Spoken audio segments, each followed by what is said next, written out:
Hello lovies, you're welcome once again to my YouTube channel. In today's video, we are on a tour to Asenema Waterfalls.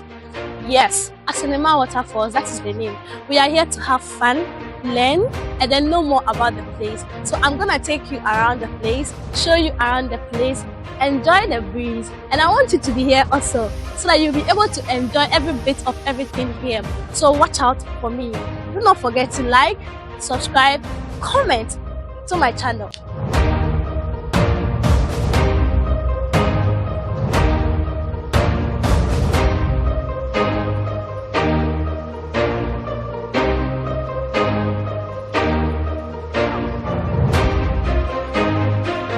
Welcome to Asenema Waterfall. It's called Asenema Waterfall. First of all, I don't know how you got to know about the place though, but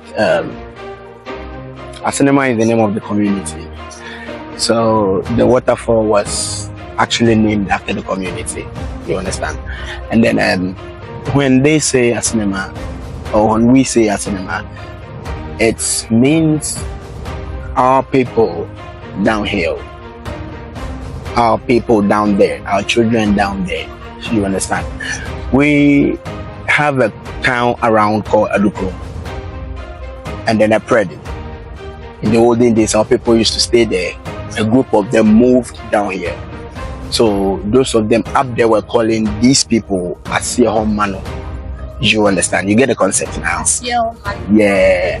So that's the origination of Asenema. So the waterfall was named after the community.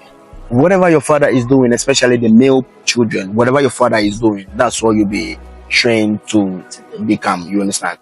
So Emmanuel was farming around with his father. I know those days too, the only work was commonly farming.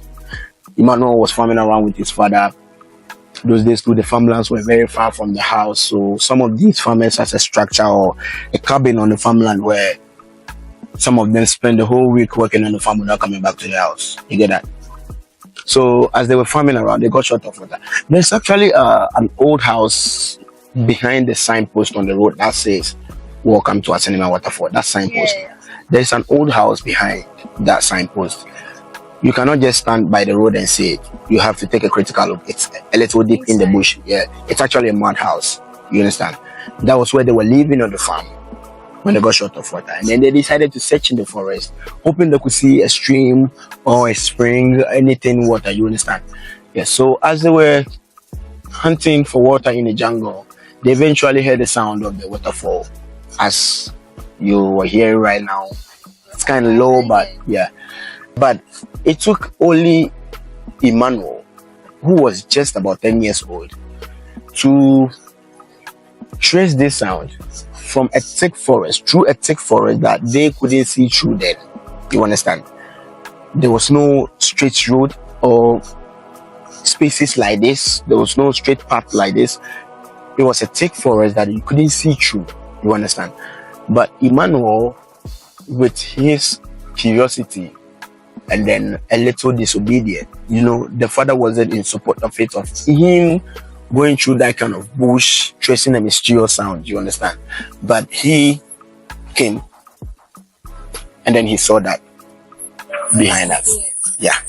So although later on the father followed up and saw him, but he was the first one to see it. So we say he was the one who discovered. So he was 10 when he discovered.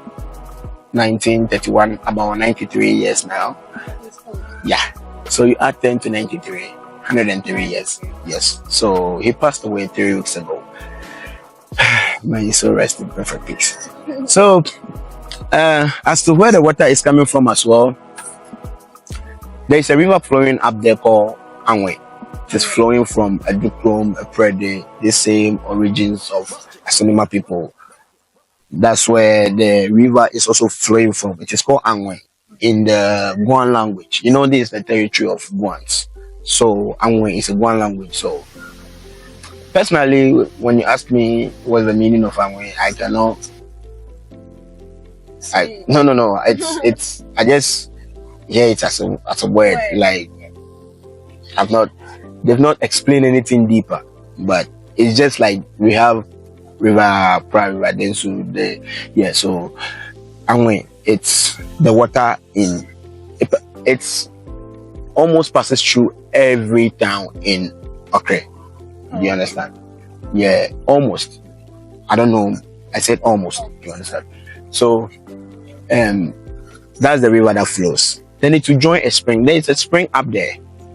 It's very beautiful up there. That's this place. Trust me. We usually go there. All right. So those days when there was no this bottled waters, this filtered waters and filtered waters. You say. Who's actually drinking? Yeah. Right now, like as we speak, these old people they prefer this one to the mineral water that we drink. You understand? Yeah. So it's very pure and natural. Colored. It's not colored. Brown. It's not brown. Okay, so they fetch it directly from The fetch is on the ground. It's not brown. on the ground. When we're done, we go back, we fetch a sample and take a look at it. Oh, okay. It's not brown. Because it's very close to the ground. You can see through, so it's reflecting the color of the sand at the base. You understand? It's not brown. It's very clean. Trust me. So yeah. Hey. So when you look at its passing from here, you will see the color has also changed. It looks black here. So it's portraying the color of the rock that it's. Yeah. So that's it. Talking of the cultural aspect, you know, this is Africa. We are all Africans and we have our culture and our customs, and then our beliefs. We believe our river bodies has or possesses some nature powers or some ancestral or anything like some spirit. You understand? So I believe you saw some bottles around there, Yeah, I saw it. and that tree that has the bottles around it is actually a precursor tree. That tree has been there before I was born. It has been like that stature, like I mean, broke there. As you talk, then. really. Yeah. When the camera shake. I will say this. So let's get through with this aspect. Alright. So when you get, so that tree was there, like that same stature, that same nature, like it looked like it's going to fall down before I was born. That same way. And it's still like that. Still like that. You understand?